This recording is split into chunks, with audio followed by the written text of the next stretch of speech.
할렐루야. 오늘 이 아침 시간에 우리에게 주시는 하나님의 말씀은 로마인서 7장 1절부터 13절까지의 말씀입니다. 로마인서 7장 1절부터 13절까지의 말씀, 우리 같이 함께 교독하도록 하겠습니다. 남교회 교우들도 저 서교회 교우들도 또 영상을 통하여 이 호렙산에 참여한 모든 우리 하나님의 백성들, 우리 함께 로마서 7장 1절부터 13절 말씀까지 제가 한 절 읽고 여러분이 한 절 읽고 함께 교독하도록 하겠습니다. 형제들아, 내가 법하는 자들에게 말하노니 너희는 그 법이 사람이 살 동안만 그를 주관하는 줄 알지 못하느냐?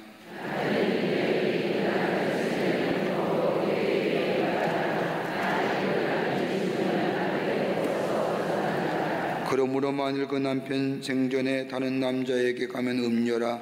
그러나 만일 남편이 죽으면 그 법에서 자유롭게 되나니 다른 남자에게 갈지라도 음녀가 되지 아니하느니라.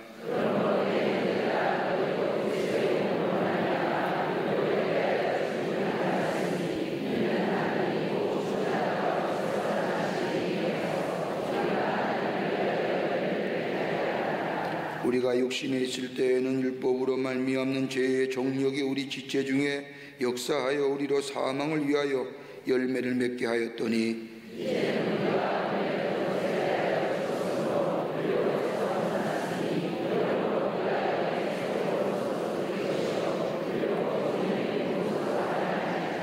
그런즉 우리가 무슨 말을 하리요? 율법이 죄냐? 그럴 수 없느니라. 율법으로 말미암지 않고는 내가 죄를 알지 못하였으니 곧 율법이 탐내지 말라 하지 아니하였다면 내가 탐심을 알지 못하였으리라.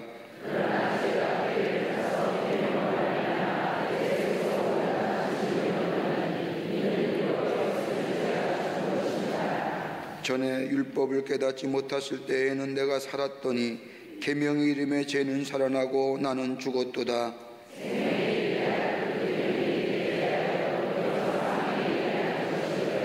제가 기회를 타서 계명으로 말미암아 나를 속이고 그것으로 나를 죽였는지라.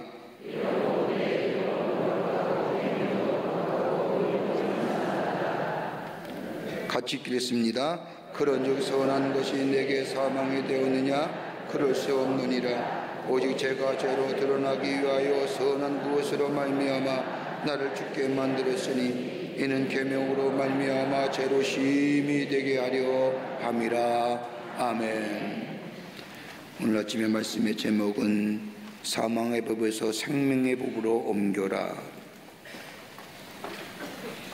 매일 새벽마다 호렙산에 올라서 로마서의 말씀을 같이 함께 말씀을 나누고 또 기도의 제목을 삼고 있습니다. 오늘 아침의 제목은 사망의 법에서 생명의 법으로 옮겨라 라는 겁니다. 아마 오늘 읽은 이 본문의 말씀은 로마서의 16장 가운데 가장 어려운 부분의 말씀이기도 합니다. 그래서 유명한 C.H. 다드라고 하는 신약학자는 이 로마서 7장의 말씀을 가지고 내 생에 말씀을 연구하는 것 가운데 이처럼 어려운 말씀이 없었다라고 고백하는 것을 읽을 수가 있습니다. 자, 오늘 그 본문의 말씀을 좀 쉽게 이해하려고 하면 우리가 앞서 읽었던 말씀을 나눴던 로마서 6장 14절의 말씀을 저는 한번 기억해야 됩니다. 죄가 너희를 주장하지 못하리니 이는 너희가 법 아래 있지 아니하고 어디 아래 있느니라? 네, 은혜 아래 있습니다. 율법의 법에 있는 것이 아닙니다. 은혜, 어떤 은혜요? 예수 십자가의 은혜 아래 있습니다. 죄인이 법 아래 지배를 받는 사람인데 예수 그리스도를 믿은 후에는 이제는 은혜 안에 있는 자가 되었다는 겁니다. 이 말씀을 좀 쉽게 설명하기 위해서 이 바울은 7장의 말씀에서 좀 더 길게 장황하게 이 당시의 문화와 사회적 풍습을 가지고 은혜 아래 있는 것이 어떤 것이냐를 말씀하고 있습니다. 이 바울이 로마서를 쓴 것은 다름이 아니라 로마에 사는 그리스도인 유대교인들입니다. 로마의 나라는 힘의 나라지요. 그리스의 헬라 철학도 로마의 흠에 의해서 굴복되었습니다. 수많은 나라와 수많은 영토와 수많은 사람을 다스리기 위해서 가장 필요한 것이 뭐냐면, 물론 군사의 힘도 있지만은 가장 강력하게 만들어야 할 제도적인 것이 뭐예요? 법체계입니다. 법 가지고 다스리는 겁니다. 여러분, 문헌에 의하면 예수님이 십자가에 달려 돌아가셨는데, 십자가보다 더 극한, 예수님이 십자가에 돌아가셔서 그날에 돌아가셨지만 십자가에서 안 죽잖아요. 하루 이상을 안 내놓는 거예요. 그래서 안 죽은 사람을 끌어내려서 어디다 대느냐, 사람이 죽은 시신이 있는 동굴에 그 산 사람을 쥐어넣는 거예요. 그리고 문을 봉해버려요. 이게 얼마나 참혹한 줄 아세요? 나라를 배반하거나 나라 위에 반역을 한 사람을 그렇게 집어넣고 거기서 이미 죽었던 사람들과 함께 있는 거예요. 그러면 그 참담한, 그리고 죽는 거예요. 거기서 그렇게 강력한 법체계를 가지고 자신의 밑에 있던 수많은 제국들, 수많은 나라를 다스렸다는 겁니다. 그러기에 뭐라고 얘기해요? 법 아래 있을 때만이 너희가 자유다. 법 아래 있을 때 너희가 자유함을 누린다. 그런데 사실상 참된 자유가 아니지요. 구속된 자유 아닙니까? 제한된 자유지요.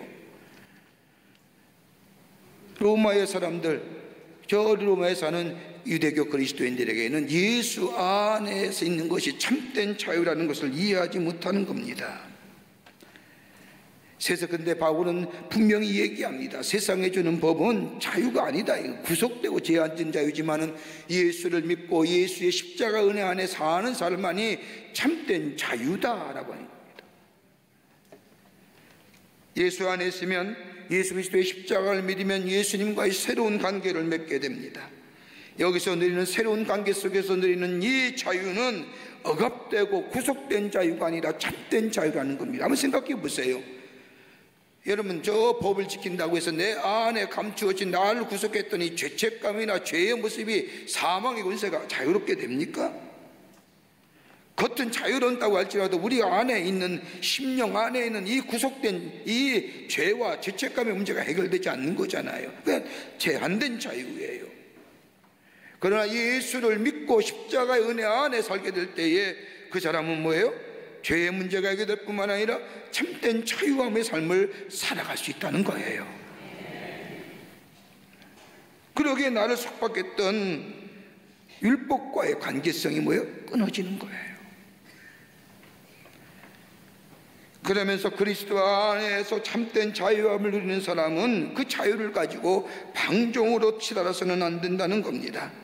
하나님의 은혜 안에 거할 때에 더더욱 율법 지키는 사람이 되고, 이제는 율법을 관계를 벗어나 그리스도의 사람이 되었으니 율법의 윤리를 따라가는 것이 아니라 그리스도의 윤리를 따라가는 삶이 되어야 한다는 사실을 7장에서 말씀하는 겁니다. 그 말씀을 뭐로 얘기해요?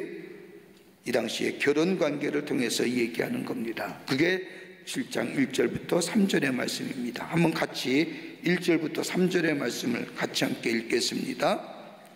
형제들아, 내가 법하는 자들에게 말하노니 너희는 그 법이 사람이 살 동안만 그를 주관하는 줄 알지 못하느냐? 남편이 있는 여인이 그 남편 생전에 법으로 그에게 매임받으나 만일 그 남편이 죽으면 남편의 법에서 벗어나느니라. 그러므로 만일 그 남편 생전에 다른 남자에게 가면 음녀라. 그러나 만일 남편이 죽으면 그 법에서 자유롭게 되나니 다른 남자에게 갈지라도 음녀가 되지 아니하느니라. 보세요. 법 아래 있다는 게 뭡니까? 율법 아래 있는 거예요. 율법 아래 있다는 것이 어떤 의미예요? 죄인임을 인정하는 얘기예요. 죄 가운데 범죄 죄인이에요. 죄 때문에 내가 율법 아래 있는 거예요. 율법 아래 있다는 것은 범죄했다는 것을 의미합니다. 범죄한 사람에게만 법이 적용되고 법의 의미가 있기 때문이지요.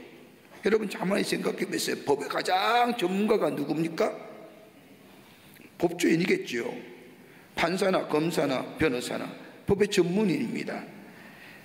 이런 법을 집행하는 사람 제외하고 어떤 사람이 가장 법의 전문가입니까? 죄진 사람 아니에요. 쉽게 생각해 보세요. 도둑질한 사람은요, 내가 잡히면 몇 개월의 징역형을 잘 알아요. 도둑질을 또 하고 또 하면 뭐예요? 가중처벌 받는 것도 잘 알아요. 여러분, 죄인은요, 법에 대해서 전문가는 아니지만 잘 알아요. 우리 모두가 하나님 앞에서 그런 존재라는 겁니다. 여러분, 율법을 대표하는 십계명의 말씀을 보세요. 하나님의 계명이고 나를 향한 뜻이고 우리를 위한 거예요. 나 외에 다른 신을 두지 말라. 여러분, 이 말씀은 이방인에게만 해당되고 나에게는 해당 안 돼요? 유대인에게? 왜 안 돼요? 되지요. 나 하나님보다 앞서는 것, 하나님보다 더 사랑했던 것, 나는 하나님을 섬기지만 내 마음속에 하나님의 것보다 더 사랑하는 일이 얼마나 많아요. 돈도 사랑하고 자녀가 앞서고 하나님보다 자녀가 앞서지잖아요. 하나님보다 건강의 문제가 앞서지잖아요.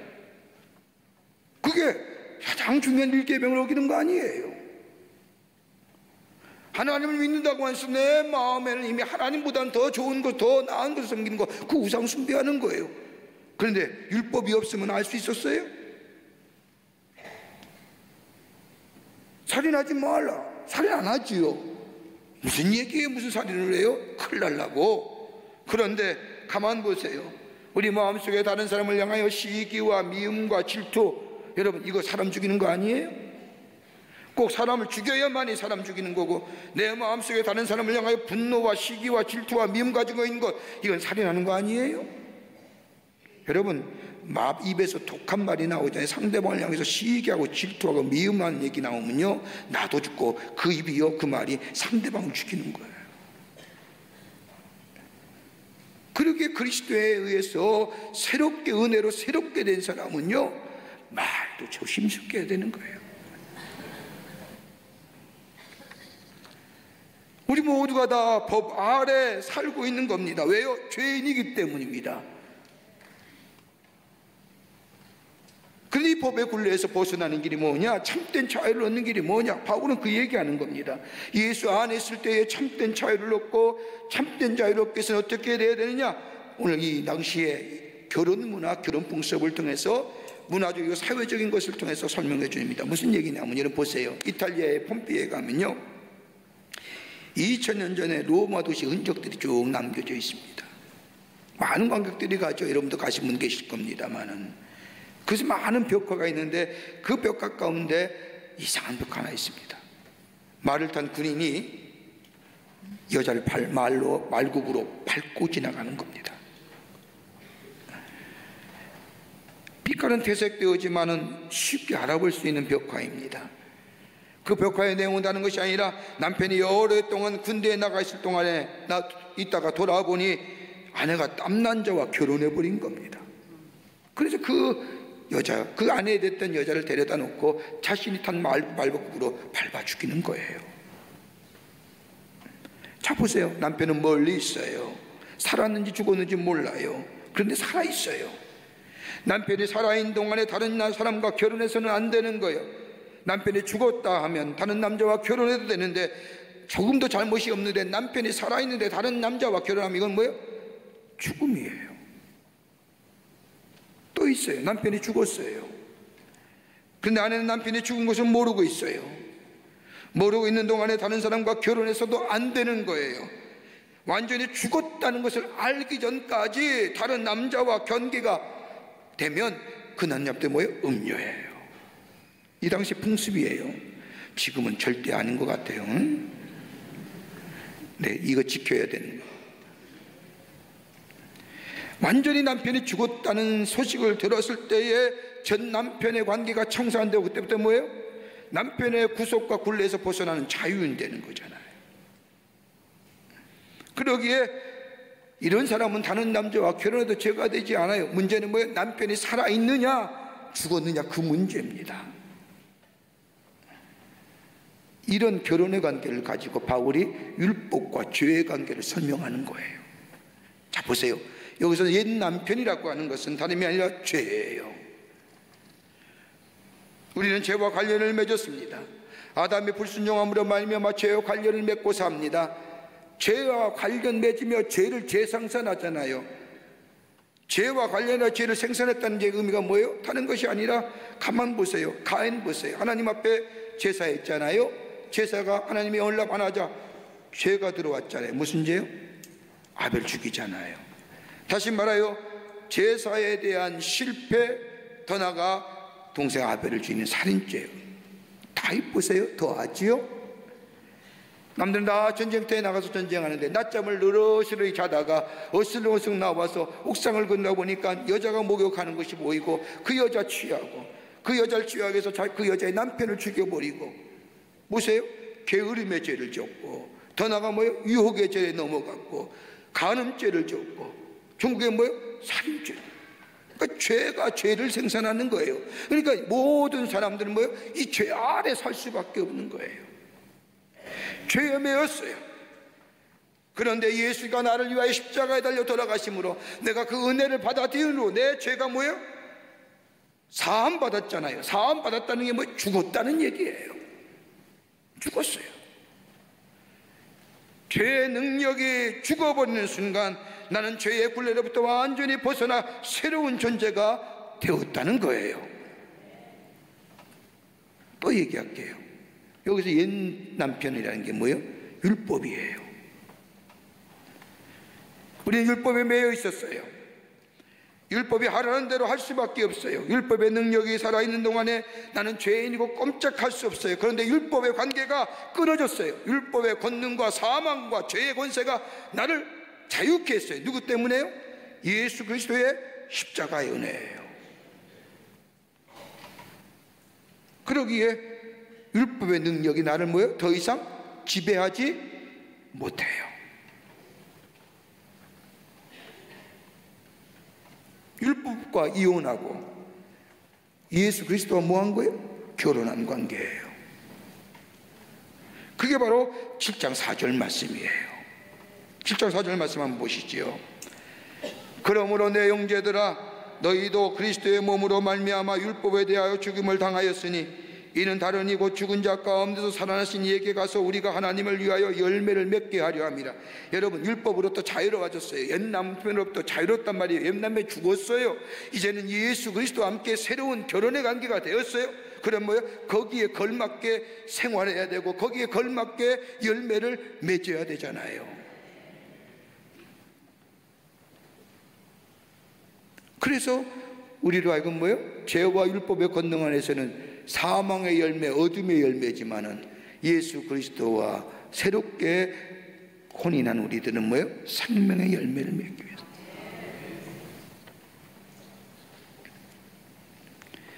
율법 아래에 있을 때도 열매를 맺어요.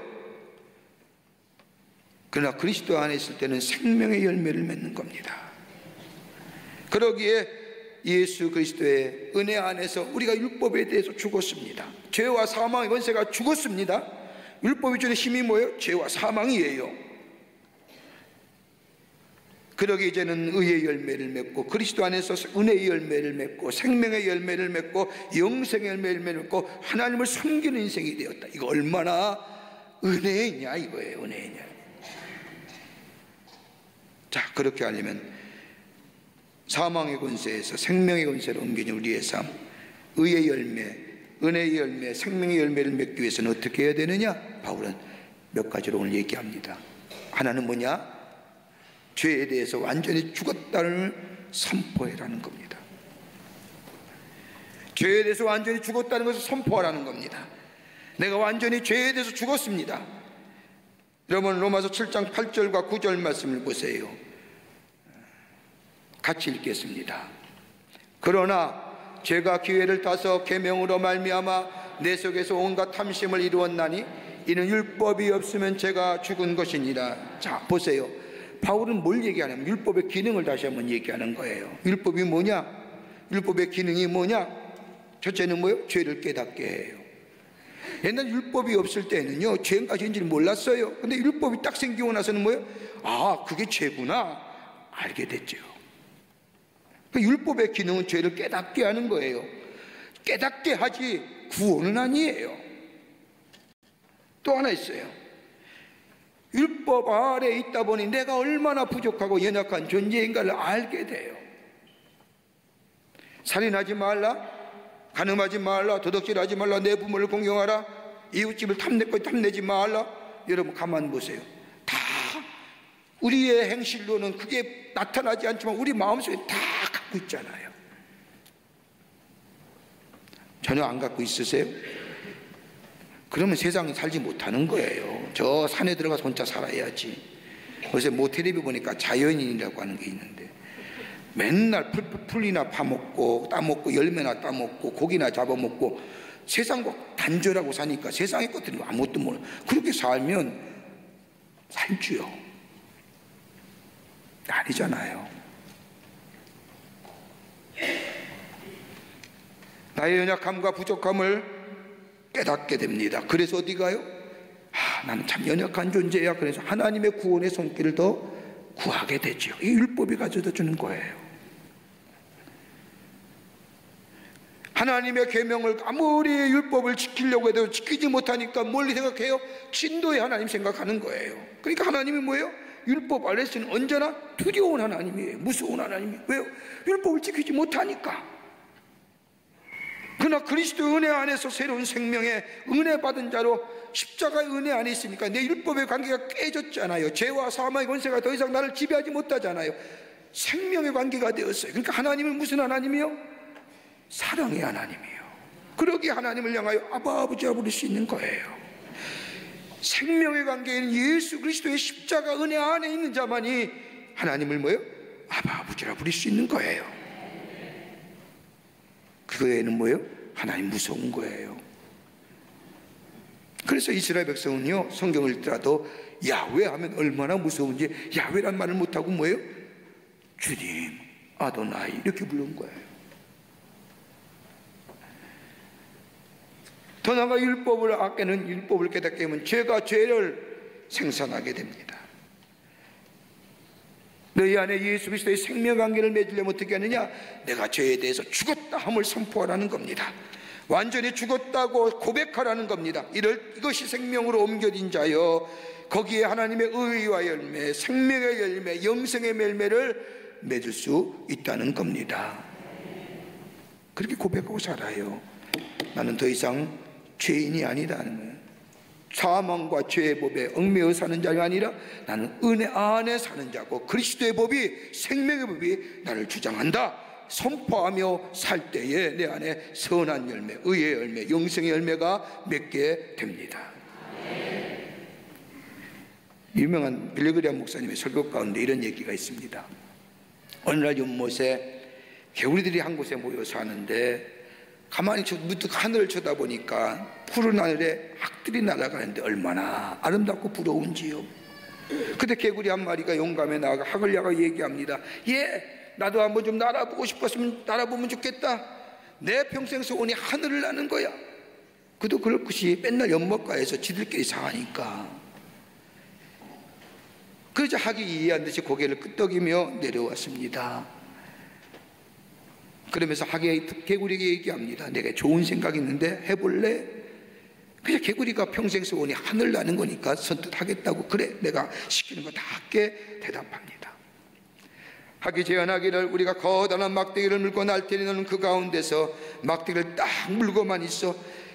얘기하지 마. 물고만 있으면 넌 저 하늘에 올라가 저 하늘 위에서 땅을 내다보고 하늘을 날 수 있을 거야. 약속할 수 있겠지? 개구리가 약속을 단단히 합니다. 그래, 나 절대로 얘기 안 할게. 그래서 학이 막대기를 긴 막대기를 물고 가운 이 개구리가 그 막대기를 입으로 꽉 물고 학이 날개치며 올라가니까 너무너무 아름다운 겁니다. 옛날 저 연못가에서 물장구나 치고 있던 것이 저 하늘로 올라가서 세상을 보니 너무너무 광활하고 좋은 겁니다. 하늘에 있던 연못에 있던 동료들이 그것을 보니까 친구가 올라갔잖아요. 그러면서 이구동성을 밑에서 야 부럽겠다. 어떻게 그런 아이디어가 있었니? 어떻게 그렇게 날 수 있니? 이구동성으로 그 하늘 향하여 나는 친구를 향하여 소리치자 이 개구리가 밑에 보고 얘기합니다. 야, 내 아이디어야. 어떻게 됐을까요? 그냥 떨어져 개구리처럼 죽었답니다. 자기 자랑. 내가 했어? 내 아이디어야? 여러분, 내가 죽을 때에 우리 안에 뭐가? 은혜가 임하게 됩니다. 그 얘기예요. 죄에 대해서 의에 대해서 완전히 죽었음을 선포하고 살아라. 그럴 때에 내 안에 생명적 관계를 통하여 영생과 의의 열매가 맺게 됩니다. 두 번째는요, 은혜 깊은 자리에 들어가야 합니다. 은혜 깊은 자리에 들어가야 됩니다.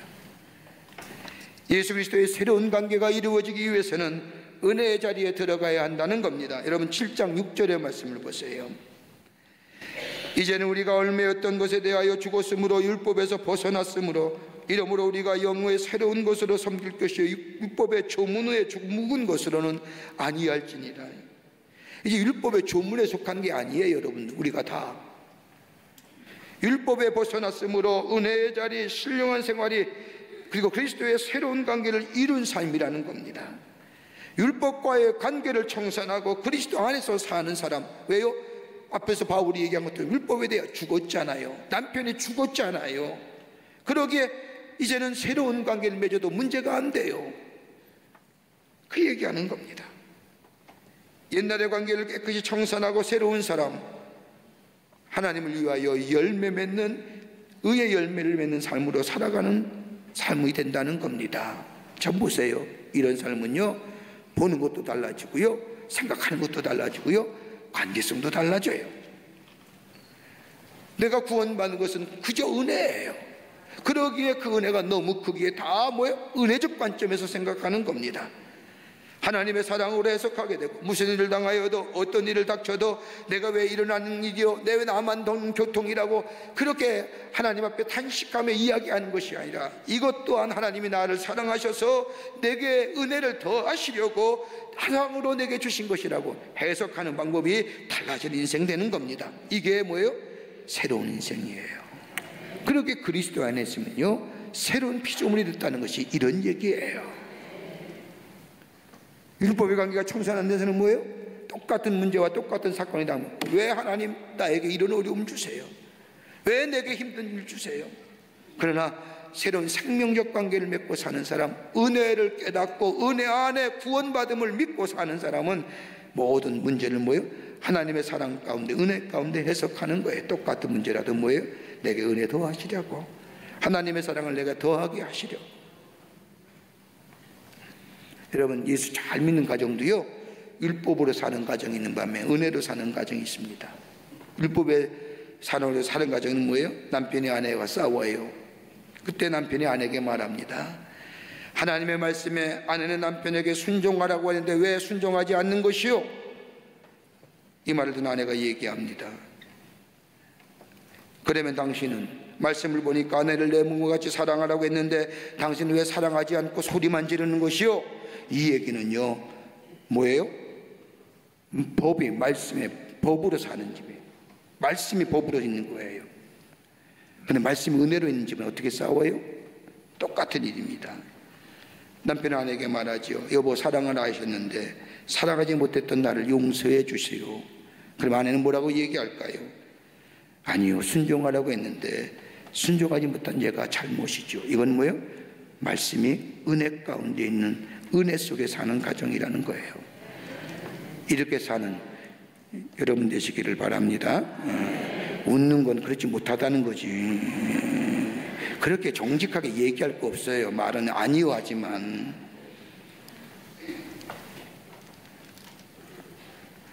끝으로 하나님의 법은 항상 살아있음을 기억하라는 겁니다. 하나님의 법은 항상 살아있어요. 내가 지킬 수 없다고 해서 율법을 부정해서는 안 된다는 겁니다. 또 아무도 지킬 수 없다고 해서 율법을 잘못되거나 부정해서는 안 된다는 겁니다. 7장 7절 말씀을 보세요. 뭐라고 바울이 얘기합니까? 율법이 죄냐? 율법이 죄입니까? 아니에요. 그럴 수 없는 일이에요. 율법은 옳은 거예요. 율법은 의로운 것이고 율법은 선한 것이에요. 율법은 율법대로 살아있는 거예요. 율법이 살아있기에 우리가 죄가 죄인 줄 알지, 율법이 없었더라면 죄가 죄인 줄 알겠습니까?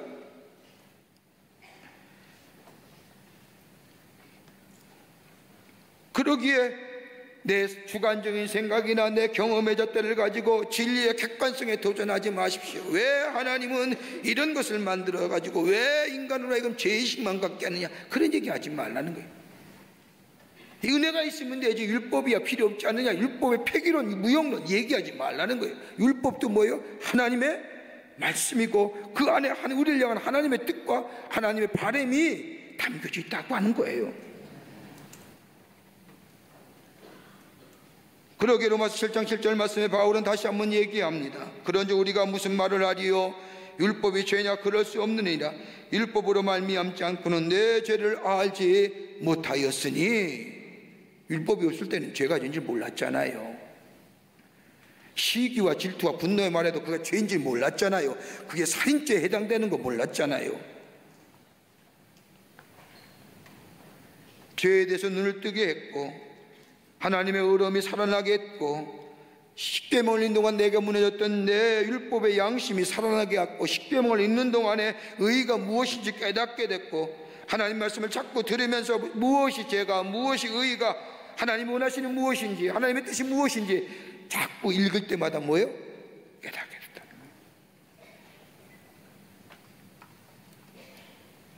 그러게 율법은 죄를 알게 했고요, 율법이 없으면 죄를 몰랐는데 율법이 있은 후에 율법을 말미암아 죄를 알게 되었다는 겁니다. 그러게 7장 9절 말씀에 다시 한번 바울이 이렇게 얘기하는 겁니다. 전에 율법을 깨닫지 못할 때는 내가 살았더니 계명의 이름에 죄는 살아나고 나는 죽었도다. 율법이 없을 때는 내가 죄를 짓고 죄가 죄인지도 모르고 살았습니다. 내 의의가 내 공로로 살았다는 거예요. 죄를 지으면서 죄인지도 몰랐는데 율법이 있은 후부터 내가 나쁜 짓이 나쁜 짓 알고 죄가 죄인 줄 알고 그러기에 이제 계명의 이름에 죄는 살아나고 나는 죽어도다. 당연하지요. 율법이 들이대니까 죄는 살아나잖아요. 거기에 죄는 살아나니까 나는 구원받을 길이 없는 거예요. 나는 죽는 거예요. 그러기에 죄의 싹은 뭐예요? 사망이다라는 거예요. 죄의 노예가 되어버렸습니다. 자유함이 없습니다. 그러기에 율법이 나를 정죄했습니다. 또 하나 있죠. 7장 8절과 11절 말씀을 보세요. 제가 기회를 타서 계명으로 말미암아 내 속에 온갖 탐심을 이루었나니 나를 속이고 그것이 나를 죽였는지라. 죄가 나를 지배함으로 내가 죽은 거예요. 그러기에 가만 보세요. 율법이 없다, 심판이 없다 이렇게 하면요 하나님의 형벌을 축소시키는 거예요. 율법이 없다, 심판이 없다, 하나님이 아니 계시다 이렇게 마음 놓고 생각하고 마음 놓고 죄 지으면요 그때 율법이 들여서 너 죽어 하면 죽는 거라는 거예요. 그래서 11절 말씀에 속인다는 거예요. 창세기에 나오는 뱀의 유혹을 보세요. 뱀 5마디예요. 아담에게 이브에게 딱 5마디예요. 하와에게. 창세기 3장 4절의 말씀엔 너희가 결코 죽지 아니하리라. 안 죽는다고 속이는 거예요. 안 죽기는 왜 안 죽어요? 죽지요. 속지 말라는 거예요. 하나님 보면 항상 살아있음을 기억하라는 겁니다. 율법이 있기에 죄를 깨닫고 율법이 있기에 나의 연약함과 부족함을 알게 되고 율법이 있기에 주의 은혜가 더 귀하고 소중한 거예요. 그래 율법은 하나님의 말씀이고 하나님의 뜻입니다. 여러분 은혜가 은혜 되기 위해서는 내가 죽어줘야 됩니다. 죄와 사망과 율법의 권세가 나를 지배하지 못하게 해야 합니다. 이걸 해야하면 영원히 죄와 죄책감에서 벗어날 수가 없습니다. 죄에 대해서 완전히 되어 죽었음을 선포하시고 사십시오. 그러면 은혜가 더 큰 은혜로 우리 가운데 임하게 됩니다. 은혜의 깊은 자리에 들어가십시오. 하나님의 말씀의 분 항상 살아있습니다.